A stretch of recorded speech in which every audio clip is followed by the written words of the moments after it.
একদিন তারা সবাই সেই প্রদর্শনীতে চলে আসে। অনেকে অনেক ধরনের নতুন নতুন জিনিস আবিষ্কার করেছে এবং সেগুলি সবাইকে তারা দেখাচ্ছে। একটু পরে হিরোর চান্স আসে তার আবিষ্কার দেখার জন্য, কিন্তু সে একটু নার্ভাস থাকে। তখন তার ভাই বলে, আরে তুমি চিন্তা করো না, সবকিছু ঠিকঠাক হবে। এরপর হিরো আস্তে আস্তে স্টেজে যায়। সে মাথায় একটা ট্রান্সমিটার লাগিয়ে পকেট থেকে একটা ছোট চুম্বকের টুকরোর মতো জিনিস বের করে। আসলে এটা হলো একটা মাইক্রোবোট। এরপরে অনেক বড় একটা নিঃশ্বাস নিয়ে সে তার মাইক্রোবোট সম্পর্কে সবাইকে বলতে থাকে। এই মাইক্রোবোটের টুকরোগুলো যেখানেই থাকুক না কেন, ট্রান্সমিটারের মাধ্যমে তাদেরকে এক করা যায়। শুধু তাই নয়, আমরা যে কোনো কল্পনা করব তেমন জিনিসই এই মাইক্রোবোটের মাধ্যমে বানানো যাবে। হিরোর এই আবিষ্কার দেখে সবাই অবাক হয়ে যায়। তখন একজন ব্যক্তি এসে বলে, আমি কি তোমার মাইক্রোবোট দেখতে পারি? সে ওটা হাতে নিয়ে বলে, বাহ জিনিয়াস, আমি এটা কিনতে চাই, বলো কত টাকা লাগবে তোমার? তখন প্রফেসর গেলান এসে হিরোকে বলে, দেখো হিরো, মাইক্রোরোবট দিয়ে অনেক কিছুই তৈরি করা সম্ভব, তবে এটা যদি ভুল মানুষের হাতে চলে যায় তাহলে আমাদের ভীষণ ক্ষতি হয়ে যাবে। হিরো তখন বলে, সরি, আমি এটা বিক্রি করতে চাই না। এরপর প্রফেসর তাকে ওখানে ভর্তির লেটার দিয়ে দেয়। এটা পেয়ে তারা সবাই খুব খুশি হয়ে ল্যাব থেকে বাইরে বের হয়ে আসে। বাইরে এসে সে তার ভাইকে বলে, কি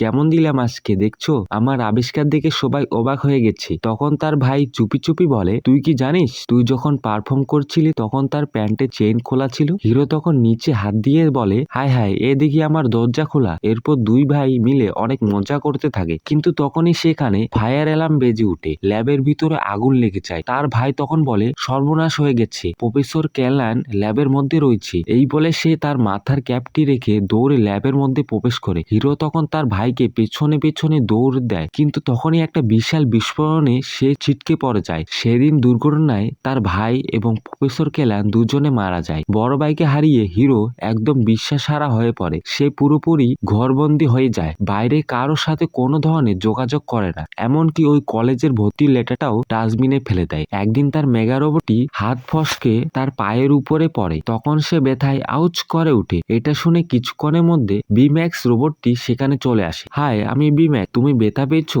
আমি তোমার ট্রিটমেন্ট করে দিচ্ছি। হিরো তখন বলে, আমি কোনো ধরনের ব্যথা পাই নাই। ঠিক আছে। বিম্যাক্স তার সারা শরীর স্ক্যান করে বলে, তুমি মানসিকভাবে অসুস্থতায় ভুগছো। কিন্তু হিরো তখন জোর করে বিম্যাক্সকে একটি বাক্সের মধ্যে ঢোকাতে চেষ্টা করে। বিম্যাক্স বলে, তুমি আমাকে এইভাবে বন্ধ করতে পারবে না। যদি তুমি আমার ট্রিটমেন্টে সন্তুষ্ট হও তাহলে আমি অটোমেটিক ভাবে এমনিতেই বন্ধ হয়ে যাব। ঠিক তখন হিরো নিচে পড়ে যায়। সে দেখে তার খাটের নিচে একটা ছোট কিছু একটা নড়াচড়া করছে। তারপর জামার পকেট থেকে সে মাইক্রো রোবটের টুকরোটি খুঁজে পায়। এরপর সে মাইক্রো রোবটটিকে একটা বাক্সের মধ্যে ভয় রাখে, কিন্তু তবুও এটা অনেক বেশি লড়াচড়া করছিল। তখন বিম্যাক্স বলে, এটা কোথায় যেতে যাচ্ছে? কিন্তু হিরো বলে, না, এটা নষ্ট হয়ে গেছে। কিন্তু বিম্যাক্স ওই রোবটটিকে নিয়ে বাইরে চলে আসে। হিরো তার পিছনে পিছনে দৌড়তে শুরু করে। এরপরে তারা একটা পুরোনো ল্যাবের কাছে পৌঁছে যায়। সেখানে দরজায় তালা লাগানো থাকে। তখন বিম্যাক্স বলে, চলো আমরা জানালা দিয়ে ভিতরে প্রবেশ করি। এরপর তারা দুজনে মিলে জানালা দিয়ে ল্যাবের মধ্যে প্রবেশ করে। তারা ভিতরে গিয়ে দেখে